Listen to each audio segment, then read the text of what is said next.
Alright, so hi, we're live, right? Yeah. Okay. Hey, hello everyone. Welcome to Energy First Golf. Today we're doing the September's live stream. And before we start, and actually I got a lot of people asking me what am I wearing here. This is actually for tennis. It's actually called Tenex, T-E-N-E-X. It's for shock absorber. So, you know, I really actually don't like to swing on the mats a lot. I mean, if there's no choice, I'll swing on the mats. So this thing right here, it does absorb the shocks that's from each time when you swing through the ball. So this is why I wear all the time, because, you know, I'm at the range all the time. So that's what I wear. So before we get into the main topic today, how is the sound? Is everybody, the sound's okay?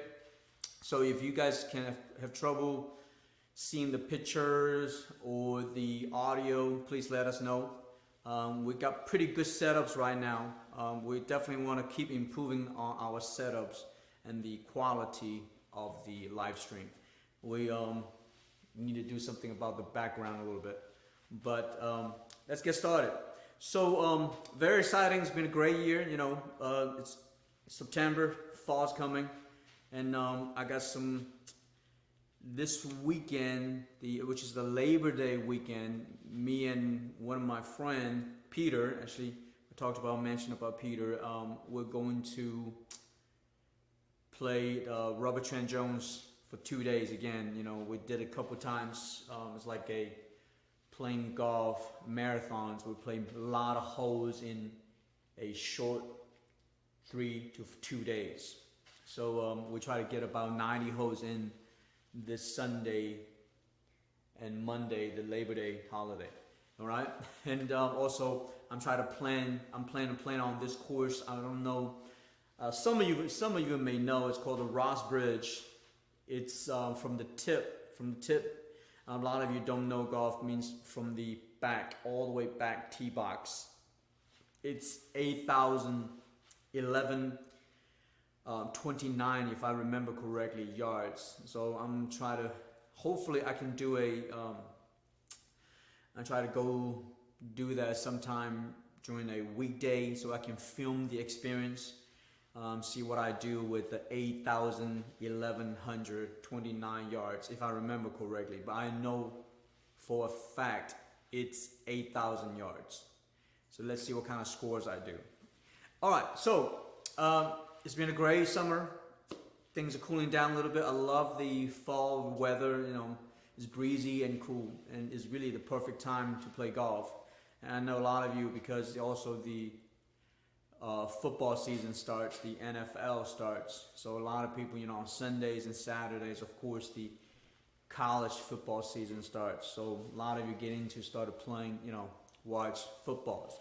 But don't forget to go out there, play golf, and work on your golf swing, and watch our channel, Energy First Golf, Energy First Impact later.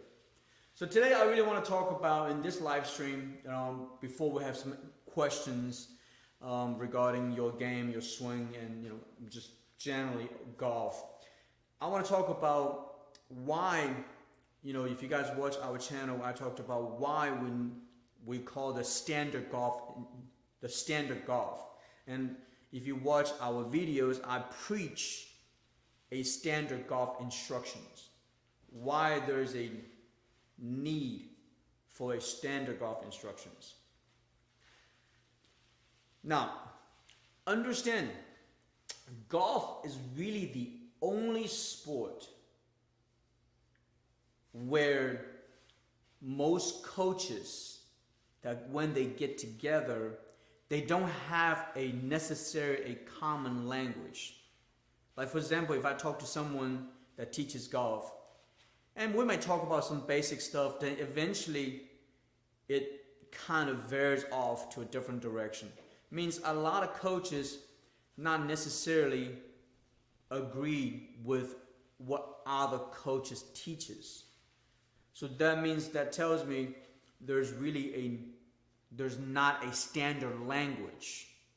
Now I'm sure, there's some people can get together, this coach and that coach, they may be friends growing up together, and they have some sort of common lingo and understanding of the golf swing. But if you really watch YouTube channel, there's so many YouTube channels right now with golf instructions, and then really a lot of them, they don't sound the same, or they sometimes would disagree with what other coaches are doing, right? And it really happens only in golf. You really think about it, it doesn't happen in any other sports, okay? And like, for example, football. Most football coaches understand the language they use. But now, obviously, each team would use different codes on certain plays. But that's different, But if they are talking about golf, and they are talking about football, the instructions are common language, okay? And also, why not? Why not golf? There's a standard golf instructions. Okay. Now I know a lot of people say, well, why do you call yourself the standard? Well, the reason why I say is because, remember, we say that energy first, impact later. All I'm going to ask you is that, do you disagree with that statement? Do you agree or disagree with this statement? Energy first, impact later. Okay? Now, if you agree with me, which is great, then we can sit down and talk about the way how you use your language to instruct. But as long as you agree with that statement, energy first, impact later. If you don't agree with that statement, then we actually don't have anything in common regarding teaching golf. It's really, that sets the sort of the beginning of the conversation.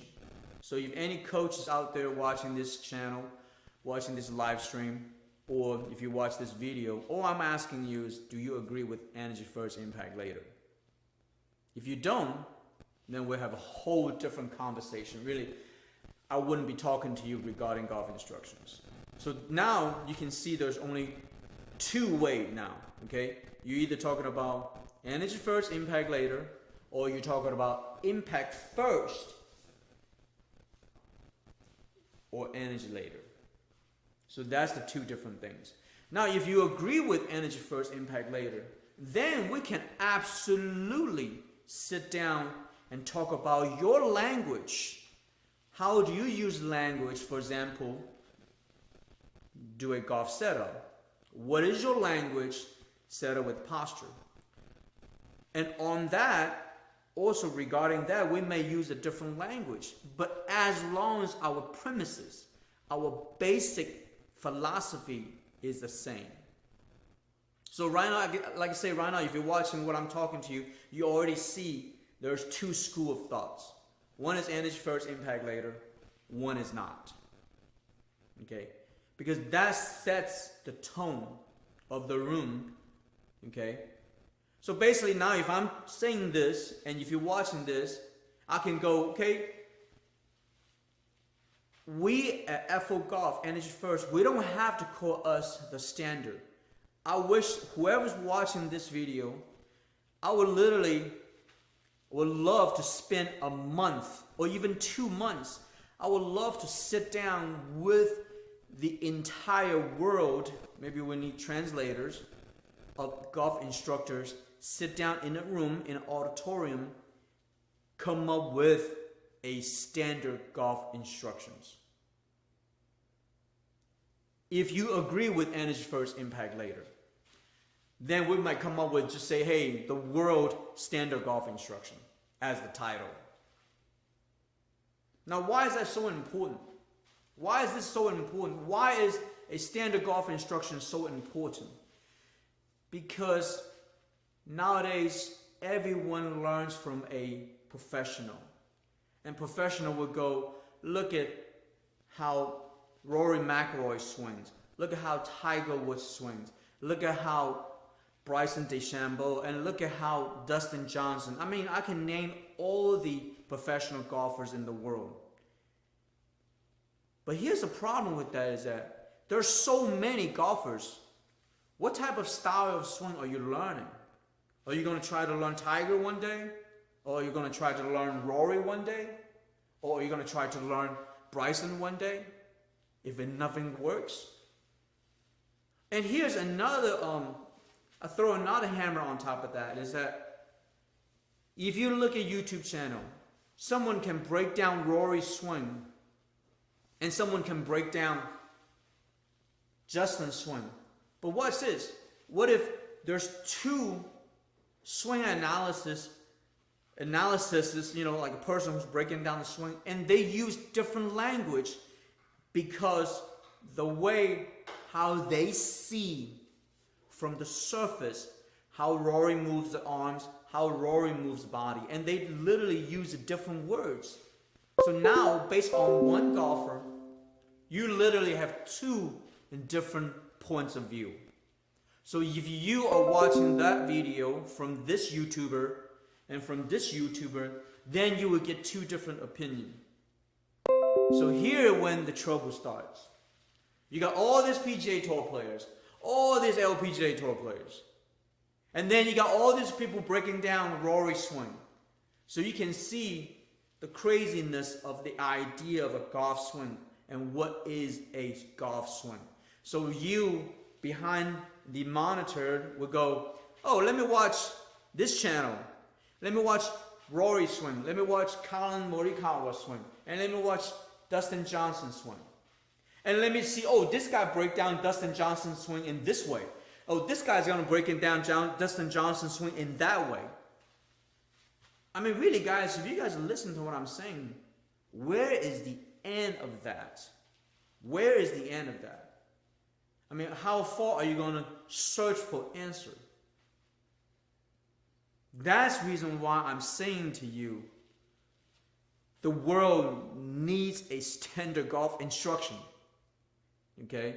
For beginners, especially for beginner adults. If you are anyone who's 16 and above. Think about it. Anybody who doesn't speak English. English is my second language. So I may be a Chinese or a Japanese or a German or whoever who doesn't speak English as a first language. Believe me, we all have the same learning. Means learn the ABCDs. Right? And learn step by step. What is spelling? What is pronunciation? Now I know a lot of people go, well, there's Rosetta Stone. Sure, you can learn English from Rosetta Stone. But it does not teach you well. Meaning, you can learn from Rosetta Stone. You may have a conversation. But in order for you to learn a language correctly, you must learn from the beginning. So that way you can read and write. You can have conversation, and then also it will give you the foundation to learn this language continuously and continuously improve. So that's the reason why a standard golf instruction is going to allow someone who started to learn golf to build the foundations and fundamentals to continue improve if they choose to do so or if they wish to do so. A lot of people say, I'm happy shooting 90s, you know, I'm happy to shoot hundreds, and that's fine. But the idea, what we're saying to you is that we at Energy First Golf, Energy First Impact Later, we want you to understand we are a teaching system. So if you watch our video from the beginning, you will get a very good sense what we try to present to you, what we try to preach, what we try to teach to you. Okay? So really, like I say, I wish all the golf instructors in the world get together. Like every YouTubers, every golf instructor get together, we're in a football stadium. Start coming up with one book. It's called the Standard Golf Instructions. Okay? Now, I know a lot of people watching this video say, well, there's no need for that. That's fine. What I'm saying to you is that there's two schools of thoughts. Either there's one The standard golf instructions, there's no need. But I truly believe there's someone who will benefit from it. Again, there's always going to be a different opinion regarding this matter. But what I'm saying to you, a standard golf instruction is going to benefit someone who really wants to learn. So that way they're not confused. Because you're looking at all different opinions from different breakdowns, from different tour players. That's not going to help any amateurs, any beginners, anybody who wants to learn golf. Okay?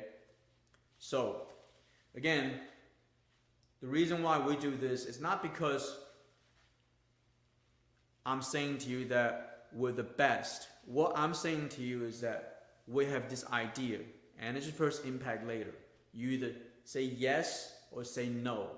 Then with energy first, impact later, we will say that there is a standard golf instruction must happen, must create it for the benefit of learning golf for most amateurs. Because most amateurs are very confused and they treat golf swing, the golf instruction, they feel very confused and complicated.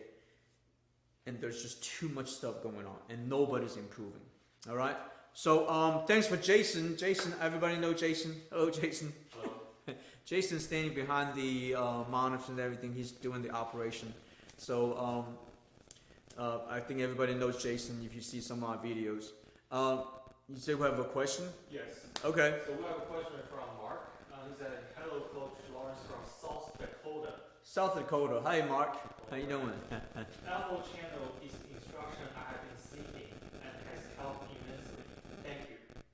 What is your opinion on golf club grip size? Okay. Grip size. So basically, there's many ways to look at the grip size, right?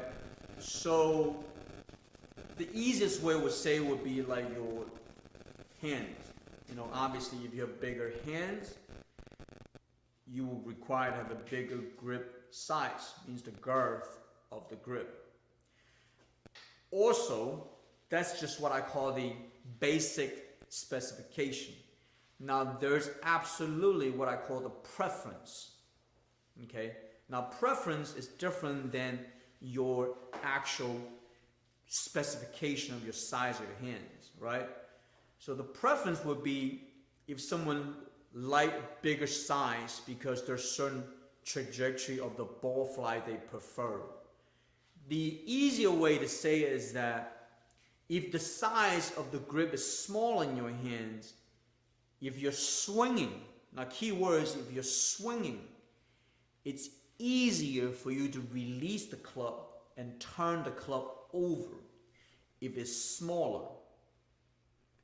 Now, if the diameter of the grip is bigger comparison to your actual size of the hands for the specification, then you will have a little bit harder time to rotate the club or release the club. Now, there's some players prefer more fade ball. That means you have less rotational speed. The rate of closure is slower, right?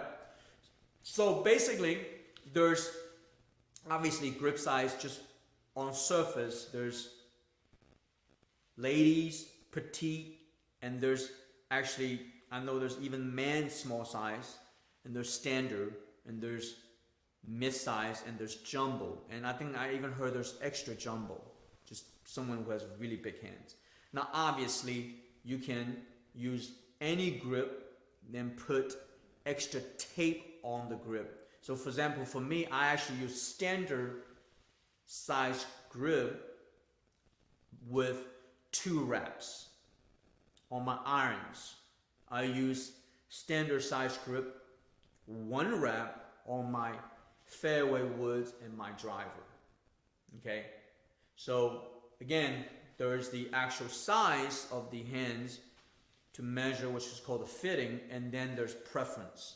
Okay, and I know some people who have small hands like to have a bigger size, just feels a little bit fuller, and you don't have to squeeze the club harder, because there are a lot of good players that, you know, just depends on your preference of a ball fly. Do you like to see draw, or do you like to see fade, or are you able to control the release? So that's really more of a playing ability fitting, okay? But to make it simple is that the smaller the grip compared to your hands, it is easier to rotate, release. So in other words, you might be hitting draws more if you prefer. If the grip's bigger, and then you'll be able to fade the ball a little bit. But again, that's just one small element. It's not set in stone. Doesn't mean it's going to happen. It also depends on how you swing. Okay.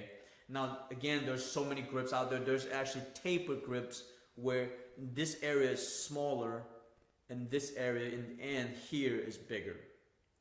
So again, with golf equipment, it does get complicated, but I do believe the first thing you do is just try to fit based on your hand size, and then you fit based on your preference. How do you want to see what type of trajectory the ball that you're swinging? But then it gets kind of crazy because, again, a lot of people who doesn't have a swing or don't have a release, it becomes kind of complicated. That's the reason why I say that if you don't know how to manipulate the ball fly, which is the spin and trajectory control, then I would highly recommend just go by your hand size to fit the grip. Okay. Then obviously the putter grips, but really putting grips are based on your preference and the feeling, but also the main thing about the grip is just how well can you stay connected with your hands to the club. Okay. That's really all obviously all the knowledge. I don't think there's any other things regarding grips. Okay. Obviously you can talk about the weight of the grip or the texture, but that to me is all based on really preference. I really think I don't think you need to get that complicated regarding the weight of the grip. That just becomes too much stuff to think about. But you definitely have to worry about how do you like the tackiness of it. Okay, so I don't like to get into stuff like the weight of the grip too much. I think that really confuses people. Okay, so don't worry about that so much. So we talked about the size of the hands, the preference, and those are the more important things. So hopefully I answered those questions for you, Mark. All right, so you said we have another question? Yes. Okay, thanks, Jason. So, Full Square asks, Coach, any comment on stack and tilt versus conventional weight shifting swing, assuming both using energy first concept? Thank you. That's a very excellent question. I love that question. So basically, stack and tilt, and I don't like to use the word conventional swing. I just say there's a golf swing. And also, if you really mix stack and tilt as a golf swing, if you learn that, that's totally fine. Basically, the premises of stack and tilt is just the idea of a stack and tilt. I think, just first let's talk about this.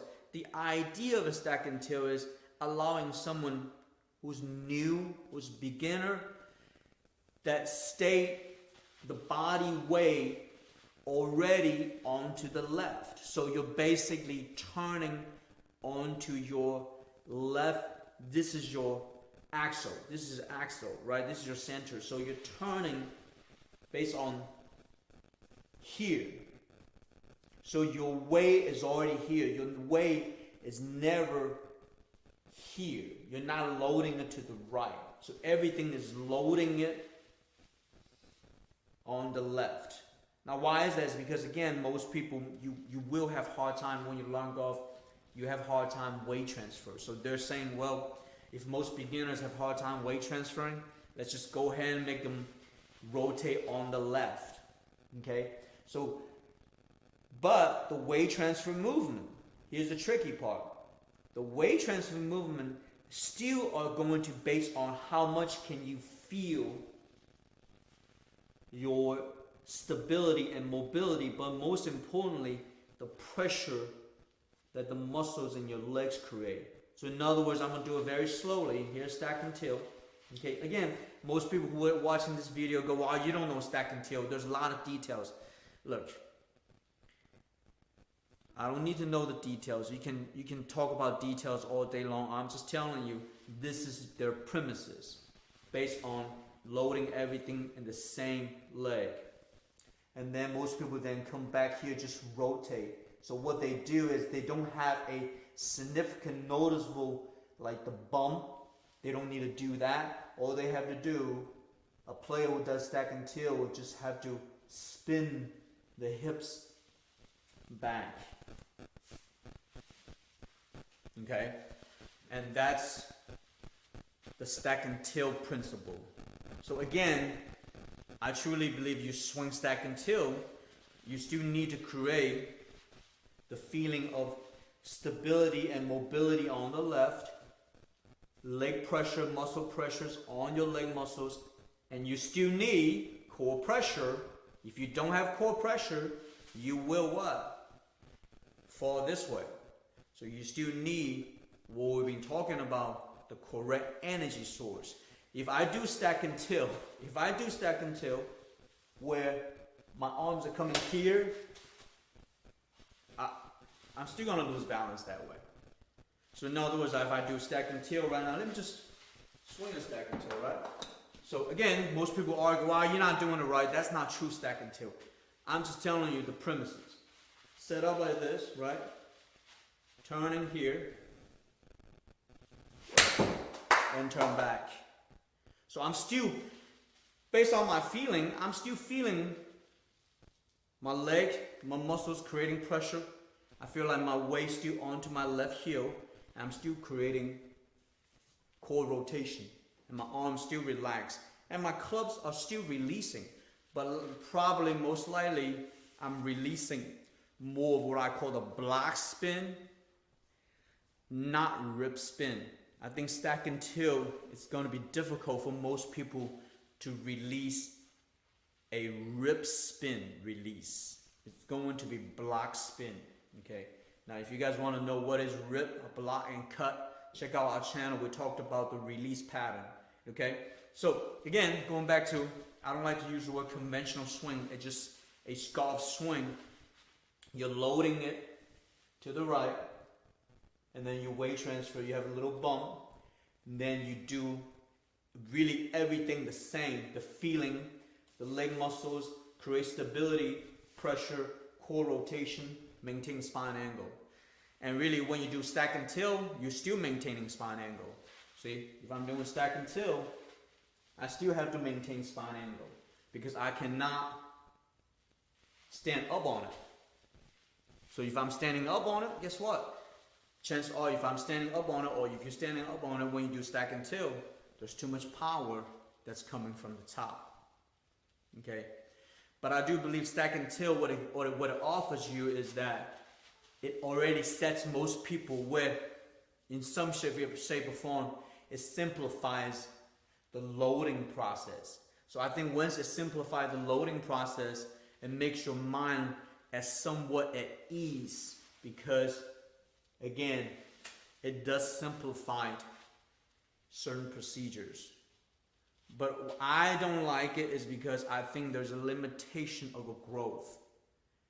If someone really wants to continue to learn how to shape shots and all that, and that becomes difficult.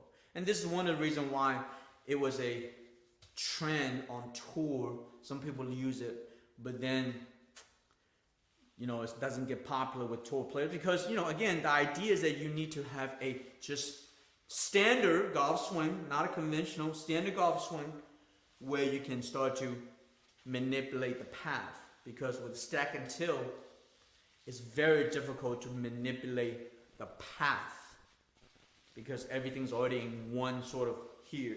So you can't really, quote unquote, feel like you can swing out, which is much more, like I say, is more of a block spin and more of a, you know, 0 degree path, which is the middle pure path.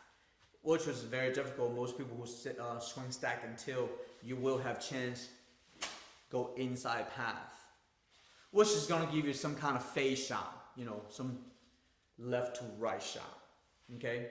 But again, the idea of stack and tilt is just so some beginners can easily, quote unquote, do things and make contact with the ball, and that's the idea. But again, we don't talk about make contact with the ball.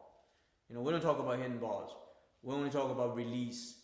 So that's one of the reasons why I don't teach stack and tilt. But believe me, I have clients come to me want to stay with stack and tilt. I say, sure, no problem. Let's stay with stack and tilt, because the energy first, impact later still applies. So, all right. We have another question, Jason. Yes, we have a question from Michael Tom. I think you. Oh, Michael, how you doing, Michael? So I think Michael asked a great question. So he says, I have watched your videos, practiced the drills, and still using my hand. How do I get my mind to use hip, glut, thinking good, and abs to generate power instead of hands? All right. So basically, what I will have two suggestions, Michael. What I recommend for you to do right now is that you go out there, try to learn to play golf with only one club. Use a 6 or 7 iron and a putter. Putter obviously for the green. What I'm saying to you is right now, Michael, this is one of the most fascinating things regarding golf instructions. Also regarding most audience and viewers who watch our channel. Remember, if you watch our channel, we talked about there's 3 stages of learning golf. Power struggle being the first stage. The second stage is speed and distance control. And the third stage is spin and trajectory control. So here's the thing. Thank you, Michael, for watching all of our videos. So what I would suggest to you right now is that I would suggest that right now you should be entering the second stage, which is the speed and distance control stage. Hear me out. Understanding right now, when you go to school, you don't necessarily need to make a A+ or 8 on every grade to move on to the next class, like from 3rd grade to the 4th. You don't need to do that. As long as you make a C or C+ or passing grade, you can move on to the next level, next grade. And then what's going to happen is that you keep continuing learning. And then eventually the newer things you learn is going to help you understand what you learned before. So the stuff I'm learning on the 2nd grade, if I don't fully get it, but I move on because I'm past it, then when I learn stuff in the 3rd grade, then when I look back, I will understand. So basically what I'm saying to Michael is this. In order for you to get out of power struggle, if you have watched our video all the time, so I would suggest you to start and move on to the 2nd stage, which is the speed and distance control. And also I want you to use one club to play golf.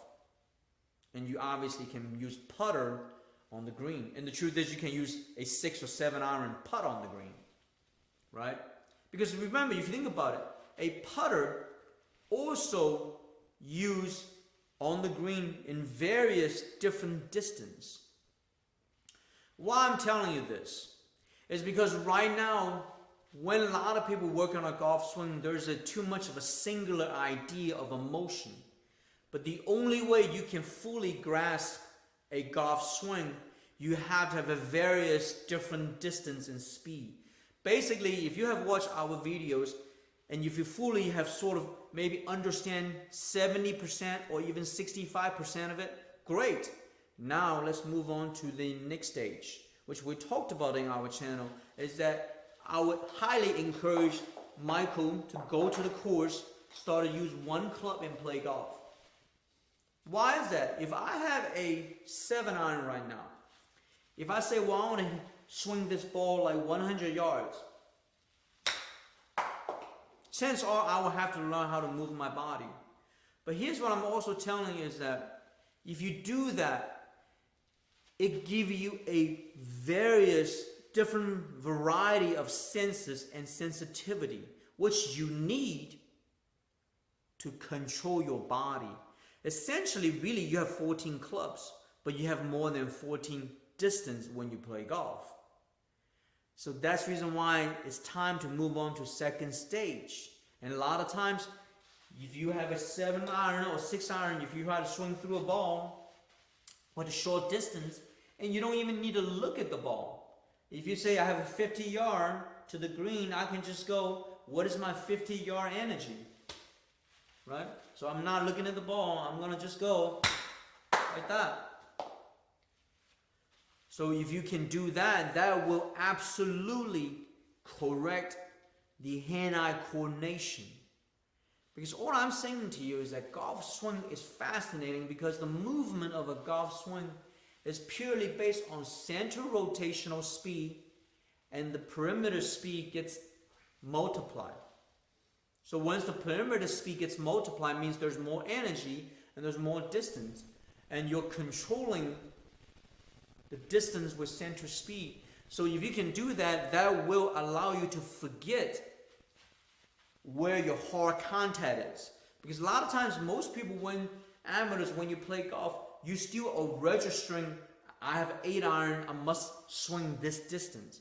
But that's not true at all. Because if you swing the golf club, you must control your energy. And if you control your energy, you control the speed and you control the distance. So I'm highly encouraging Mike to get into this stage now. Go on there to learn how to play golf with 1 iron and the putter. Or if you want to use the 1 iron to putt, that's great. You will fully understand where I'm coming from. And you'll realize once you know how to do that, you will slowly but surely graduate from the first stage, which is the power struggle stage.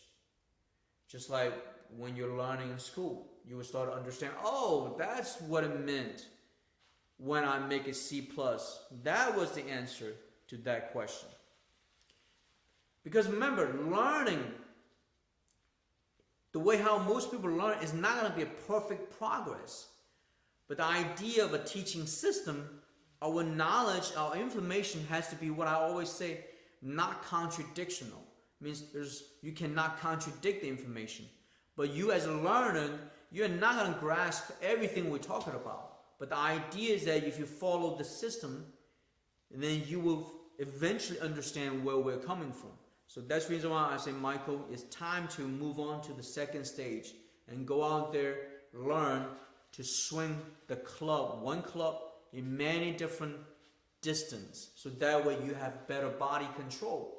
If you have better body control, you will essentially forget about your hand-eye coordination because your body will have a lot more control and sensitivity. That way this control will eventually go away. I'm telling you all of this is because I'm telling you from my personal experience. Again, I have told many people before, I started playing golf in 19, and everything you guys talk about, I have gone through.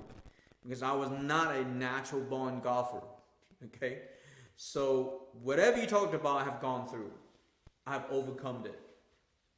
When I overcome it, I didn't do it with FO Golf. I didn't have something that you guys are watching now.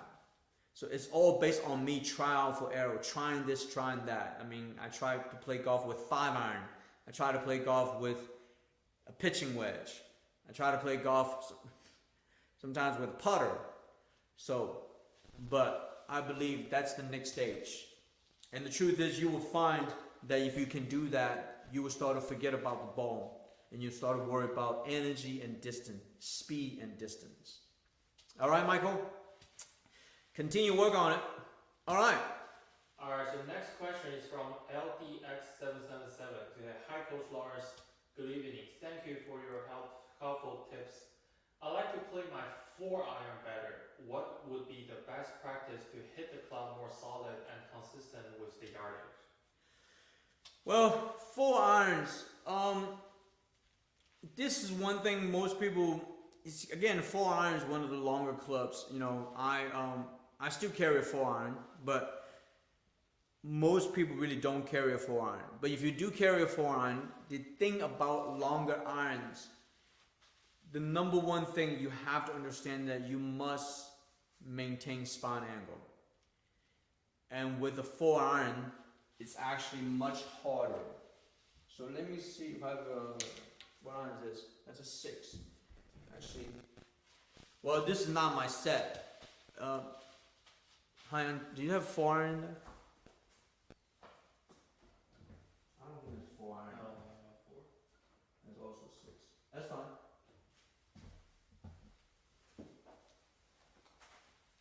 So, longer iron is always going to be the hardest, because reason why is because one,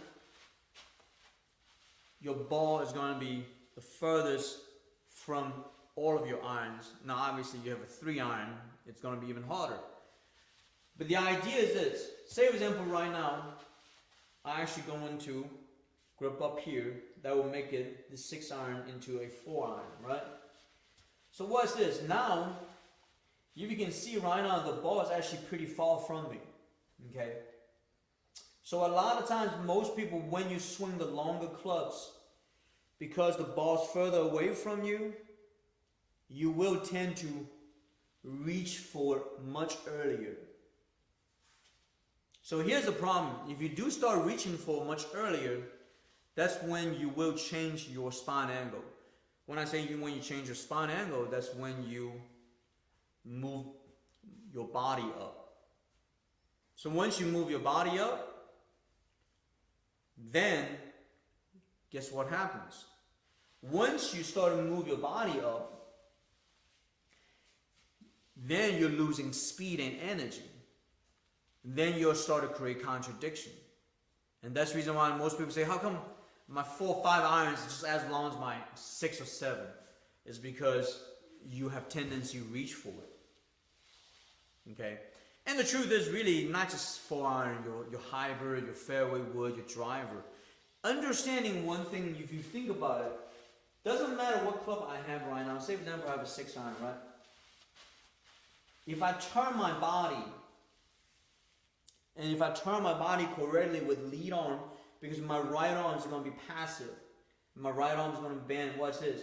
When I get to here, I'm absolutely are still on plane. The reason why you have a hard time swinging the longer clubs because on the downswing, this right side is much more activated, much more prone to activate it to reach the ball. So once you do this movement too quick where you don't have a lagging feeling, your body's moving up, then everything's gone to you know what, right? So that's the reason why the longer club's so hard. And also because it's bigger arc. So a lot of times if you don't let your left arm release, means if you don't let your left arm rotate, that will also create a lot of problem because then you don't release the club. Okay? So the 4-irons, the 3, the hybrids. I mean, again, when you have hybrid and the fairway wood, some people say, well, those clubs are not that hard, but because they're also a little bit lighter and they're designed to help you a little bit because the fairway wood and the hybrid, they're more forgiving, but the irons are not because if you don't create a good swing path, means the good body rotation movement swing path, you're losing speed and you will absolutely chunk the shot or pull the left, or if you don't release, the ball's going to the right, or you will thin it. So again, I know how hard it is, but the idea is that you have to ignore the ball, not working on impact. Only really work on, you know, like I say, I always encourage a lot of you with longer clubs, you know. The important thing really is energy first. Means how much can you recognize, for example, I have this club right now, how much can you recognize your body weight transfer, core rotation, and turning. This turning movement is crucial.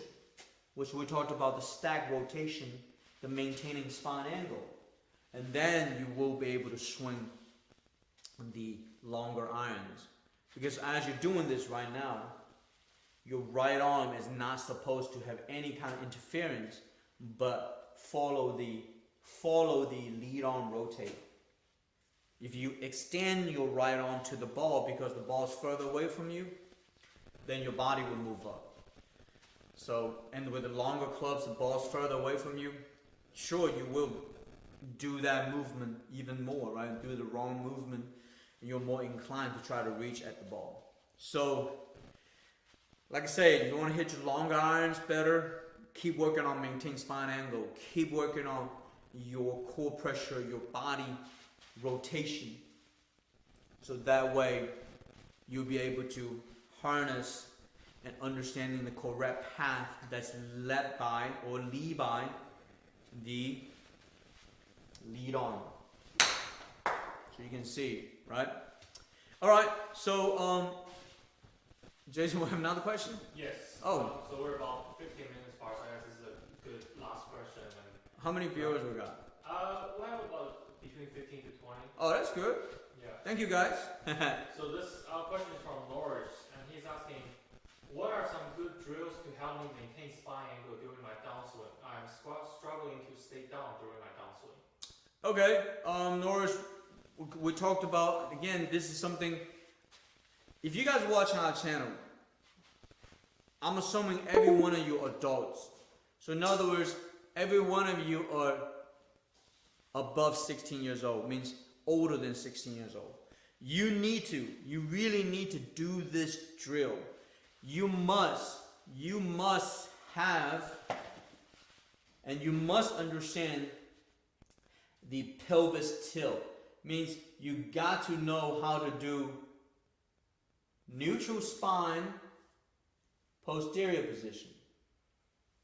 Neutral spine, posterior position. You must know how to do this. Okay? Because why? When you swing the golf club, doesn't matter left or right. If I'm swinging from left to right, what's this? Top to swing, weight transfer. As I'm transferring the weight, I have to do what? A posterior position to then I can turn my body. So right here, I'm maintaining spine angle. So you have to do that movement so well. And at the same time, you cannot apply power from the chest and the shoulders. Because if you apply power from the chest and the shoulders as you're swinging, you have power contradiction. Because the idea, what I'm saying to you, this movement we're talking about is purely a power movement. It's like this. You know, I'm doing a power thrust. So if I'm creating power, if I'm swinging from right to left, I'm creating power from the thrust. The muscles here has to release. You cannot have muscles here in the chest and shoulders creating power or entering the ball. You must release the club. Otherwise, you still are not going to be able to feel the movement correctly because there's contradiction. So if there's a contradiction, there's friction. If there's a friction, your body's confused. You don't know what is the right source of power. That's the reason why golf is so hard. That's the reason why I say energy first, impact later, because you cannot worry about impact. Because if you worry about impact, you're going to use your arms and then this is not moving, right? Again, that is the really, as crazy as it sounds, this is exactly what I mean by there's got to be a standard golf instruction. There's no any other way. None. Zip. Nil. Why I'm telling you all this? Because I've tried them all. Okay? I was playing golf 19 years old as an adult. I've tried them all. It doesn't work for adults. Adults, you got to, because every adult who's learning golf now, you have power struggle. Period. Period. Okay? There's no any other way. Okay? I mean, I have gone to my master certification. I've gone to TPI. I've gone to just all, again, they actually, everybody's, again, that's the reason why I say there's got to be a standard instruction. Really, TPI and me, I mean, we're talking about the, based on this premises, based on this idea of a maintaining spine angle, we're talking about the same thing. Because but what I'm saying to you guys, you must create energy first. There's not a perfect golf swing, but you must create energy first. It means you got to understand how your hips and your core, this movement, this pelvis tilt is extremely important. You must do that.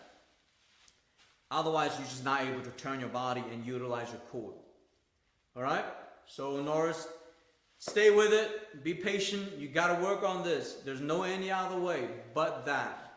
And that's really what we're saying, energy first. Internal feeling. Hips and core. Hips and core. Relax this. Arms rotate. And that's really, in a nutshell, what a golf swing is. Energy first, release. No impact. Don't worry about hitting the ball. If you worry about hitting the ball, your power is coming to the ball. You're not releasing it to the target. Because the ball has to go to target. So I have energy here, release. Alright? So today, man, it was fun. There was some really great questions. And again, like I say, I talked about this idea of standard golf instructions. You can either buy into or not. It's up to you. But like I say, there's only two schools of thoughts. Energy first, impact later. You either buy into or not. Okay? And then whatever, impact first, energy later. If you have energy first, impact later, then we must come up with a standard ideas. But no one else want to do it. That's the reason why I say the standard golf, because it's just what it is. We are the standard golf. Energy first, impact later. Okay, again, you can talk about all the nuances like, well, everybody weight transfers differently. Okay, well, we can talk about how Tiger weight transfer, how McIlroy weight transfer, how Greg Norman weight transfer. Again, they all have different body. They're not going to swing the same. They're not going to look the same. But they all use the same energy. Energy first. We have been talking about that. Alright, so thank you for you watching this channel, Energy First Golf. I appreciate you guys. And Jason, you have any questions? Add into it? No, that's all. Michael says, especially thank you. He says it's revolutionary thinking, but makes sense. And he will try at the next round. And really, guys, I'm telling you, man, I appreciate your support. We're doing this really for the sake of golf. Believe me, because COVID, people picking up golf.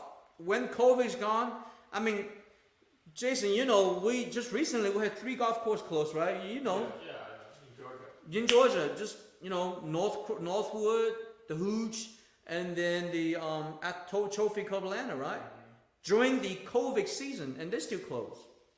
Right. So it just tells you, golf. If right now 10 of you play golf, we got to keep 8 of you. We got to keep 8 of you. The golf industry has had to keep 8 of you. Otherwise, golf is not going to be around. I'm just telling you. It's really that simple.